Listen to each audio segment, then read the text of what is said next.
اور یہ وہ تمام مطلب چیزیں ہیں کہ جن کی وجہ سے دشمن کو 5 خود کش حملہ آور بھیجنے کی ضرورت پڑی. اور یہ تاریخ میں پہلی مرتبہ دیکھنے کو ملا بلوچستان کے اندر.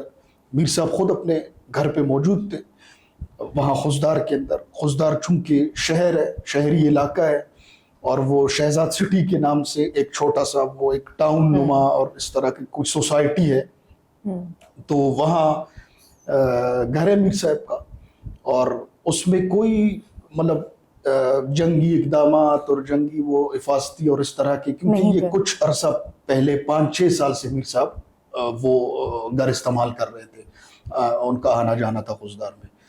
تو انہوں نے پھر اتنے وہ بڑا چڑھا کے اپنے وہ ان کے جو دعوے اور ان کے وہ جو ہوتے ہیں نا ان کی جو جھوٹی پروپیگنڈے کے پتہ نہیں ہم وہ مرکزی کمپاؤنڈ کو تباہ کیا, یہ کیا, وہ کیا, وہ نت نئے مطلب وہ خوشنما دعوے اور خوشنما ایسی سنسنی خیزی پھیلانا لوگوں میں, وہ جھوٹ اور فریب کے بیانیے گڑنا لوگوں کے سامنے. تو الحمدللہ حقیقت کا پوری دنیا کو پتہ ہے, بلوچستان کے لوگ حقیقت پسند ہے, وہ حقیقت کو جانتے ہیں کہ وہ پہلا ان کا خودکش حملہ آور جب آیا گاڑی بھر کے بارود سے, پہلا تو اس نے وہ مرکزی دروازے پہ گاڑی ٹکرایا جس کے نتیجے میں وہ دھماکہ ہوا, اور وہ مرکزی گیٹ اس کے اندر اس دھماکے کے نتیجے میں تباہ ہوا, اور وہ فرنٹ کا جو دیوار تھا وہ تباہ ہوا.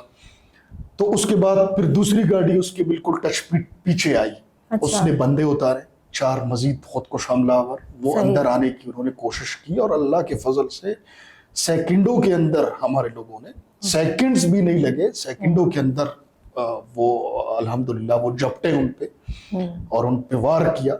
تو ایک حالانکہ وہ فرنٹ کا مکمل دیوار تباہ ہو چکا تھا, مرکزی گیٹ تباہ ہو چکا تھا, لیکن 1 انچ بھی وہ گھر کے اندر اللہ کے فضل سے داخل نہیں ہو سکے. وہی مرتے گئے جوابی کارروائی میں. اور پھر اس کے بعد دوسرا وہ دھماکہ ہوا, خود کو وہ جیکٹ انہوں نے اس نے پہنا تھا, وہ دوسرا وہ جو مردار ہوا. تو اس کے بعد 3 مزید پھر اندر آنے کی انہوں نے کوشش کی. اس میں اگر نام نہ لوں تو یہ زیادتی ہوگی. میر یاسر احمد مہنگل وہ ہمارے بڑے مرکزی ساتھیوں میں سے ہیں, اور بڑے باہمت دلیر, اور آج بھی آپ میں سب سے اپیل کرتا ہوں کہ اس کے لیے دعا کرے. وہ آج بھی ہاسپٹلائز ہے, اللہ پاک شفائے کاملہ زخمی ہوئے اس کے نتیجے میں. تو اس کے ہاتھوں یہ خودکش حملہ آور جہنم واصل ہوئے. وہ آگے بڑھا اور دلیری کے ساتھ فرنٹ پہ وہ لڑتا رہا. میر صاحب خود جنگ کے اندر موجود تھے. تو اس کے بعد کوئی 14 کے قریب 15 کے قریب لوگ تھے, باقی جو پیچھے سے آ رہے تھے. تو 5 یہ اور مزید بھی 14 جی 14-15 لوگ ان سب کے ساتھ ملا کے. تو اس کے بعد پھر شروع کے انہوں نے وہ جو ہماری جتنی شہادتیں ہونی تھی وہی دھماکے کے اندر, شروع کے پہلے دھماکے کے اندر ہوئی. 17 کے قریب ساتھی ہمارے شہید ہوئے. تو اس کے بعد پھر اللہ کے فضل سے ان کی درگت بنی, اور ان کو لوگوں نے بھاگتے ہوئے دیکھا. خودکش حملہ آوروں کو تاریخ میں پہلی مرتبہ لوگوں نے, بلوچستان کے لوگوں نے بھاگتے ہوئے, اور وہ بھی سویلینز کے ہاتھوں شکست جی الحمدللہ. کوئی وہاں فورسز نہیں تھی, کچھ بھی نہیں تھا, وہ ہمارے اپنے لوگ تھے, میر صاحب کے اپنے لوگ تھے, ان کے ہاتھوں. تو یہ تو ان کا جو مروڑ ہے پیٹ کا, یہ راہ کے ایجنٹوں کا, وہ آج سے نہیں ہے.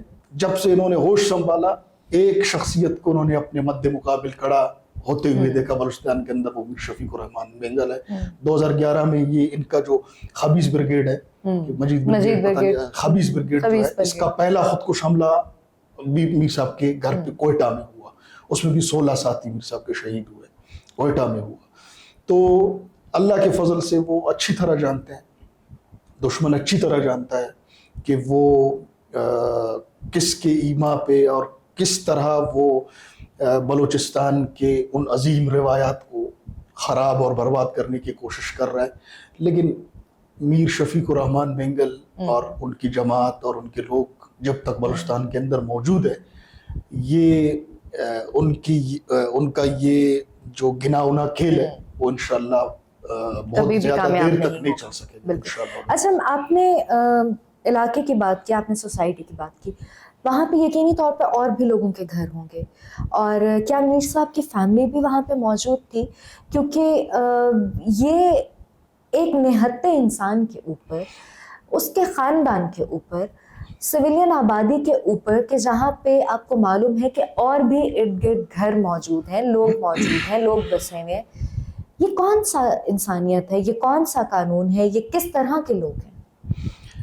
دیکھیں، ہم یہی بات کرتے آ رہے ہیں نا کہ ان کو جو سب سے بڑی تکلیف ہے ہم سے وہ یہی ہے. ہم کہتے ہیں کہ ہم اپنی قدیم تاریخی روایات کو، اسلامی شناخت کو تم جیسے نکموں، نالائکوں اور کرائے کے قاتلوں کے ہاتھوں برباد نہیں ہونے دیں گے. اور تمہاری اوقات نہیں ہے، تم ہوتے کون ہو بلوچستان کا نام لینے والے یا بلوچوں کی نمائندگی کرنے والے؟ تم مٹھی بھر لوگ تم خود ہو، اور تم خود دوسروں کے ٹکڑوں پہ پلتے ہو. تو تم کو اس چیز کی تو ہرگز انشاءاللہ ہم اجازت نہیں دیں گے، ہماری تحریک اب کو اجازت نہیں دے گی کہ آپ ہماری قدیم اسلامی، قدیم جو عظیم ہماری روایات ہے، اس میں خاتون کا تقدس، اس میں گھروں کا تقدس، اس میں چادر چار دیواری کا تقدس، وہ تمام چیزوں کو یہ روند کر اور ان کو پلانگ کر یہ جس طرح کا گناؤنا کھیل بلوچستان کے اندر کھیل رہے، وہ پوری دنیا کے سامنے آیا ہے. بلوچستان کا بچہ ان کو جانتا ہے. یعنی ہماری بلوچ براہوی جو تاریخی روایات ہے، اس میں ایک چھوٹی سی مثال میں آپ کو دیتا ہوں کہ اگر آپ کا دشمن کہیں جا رہا ہے، آپ کا ازلی دشمن ہے، آپ کا قاتل ہے، وہ اگر جا رہا ہے اور اس کے ساتھ کوئی خاتون اس کے ساتھ جا رہی ہے یا اس کے ساتھ سوار ہے کسی گاڑی میں، کسی اور سواری میں، تو یہاں تک کہ وہ آپ کو نظر آ رہا ہے اور آپ مطلب آپ کو حق حاصل ہے کہ آپ اس سے اپنا بدلہ لے، وہ آپ کا قاتل ہے، لیکن اس خاتون کی موجودگی کی وجہ سے کہ وہ اس کے ساتھ ہے، اس پہ حملہ نہیں کیا جاتا بلوچستان کے اندر.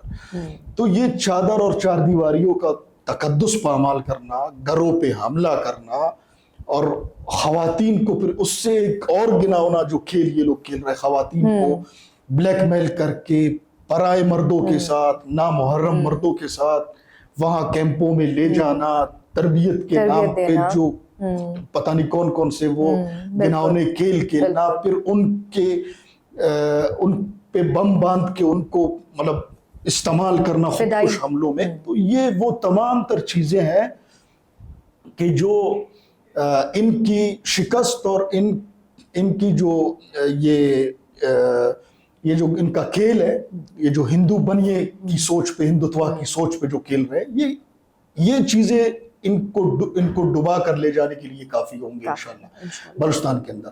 تو آپ نے بات کی، وہ فیملی وہاں نہیں رہتی میر صاحب کی خوزدار میں، وہاں وہ نہیں، اس وقت فیملی موجود نہیں تھی، لیکن اس کے آس پاس ایک دیوار چھوڑ کے دوسرے قریب جو گھر تھا، وہاں بچے اور خواتین موجود تھے. اس کے ساتھ اس پوری سوسائٹی میں وہ سارے سیویلینز تھے، عام لوگ تھے، ان کے گھروں میں خواتین موجود تھے، ان کے بچے موجود تھے، ان کے باقی لوگ موجود، بوڑھے موجود تھے ان میں. تو کسی چیز کا انہوں نے خیال نہیں کیا. میر صاحب کی آپ نے پریس کانفرنس سنو کی، انہوں نے کہا ہمیں کوئی خیر کی توقع ہے بھی نہیں ان سے، لیکن دنیا کو کم از کم پتہ چلنا چاہیے کہ یہ ہے کون، کیا کر رہے ہیں، کس قیمہ پہ کر رہے ہیں اور کیوں کر رہے ہیں. کم از کم یہ چیزوں لوگوں کو پتہ ہو، اور الحمدللہ یہ اب لوگ جانتے ہیں اچھی طرح. اس میں کوئی دوسری رائے نہیں ہے ناظرین، کہ میں، آپ اور ہم سب دیکھیں گے کہ کس طریقے سے بلوچستان میں امن کا اور ترقی کا، خوشحالی کا وہ سورج طلوع ہوگا جہاں پہ کوئی بھی عورت اٹھ کے یہ نہیں کہے گی کہ تربت آنے کے لیے تمہیں ویزا لینا پڑے گا، بلکہ ہر پنجابی، ہر پشتون وہاں ویسے کھلے دل کے ساتھ جا سکے گا جیسے ہم بلوچستان کی بلوچ عوام کو اپنی سینے سے لگاتے ہیں اور کھلے دل سے ان کو جو ہے وہ ویلکم کرتے ہیں. اگلے پوڈ کاسٹ تک کے لیے اجازت دیجیے. اللہ حافظ.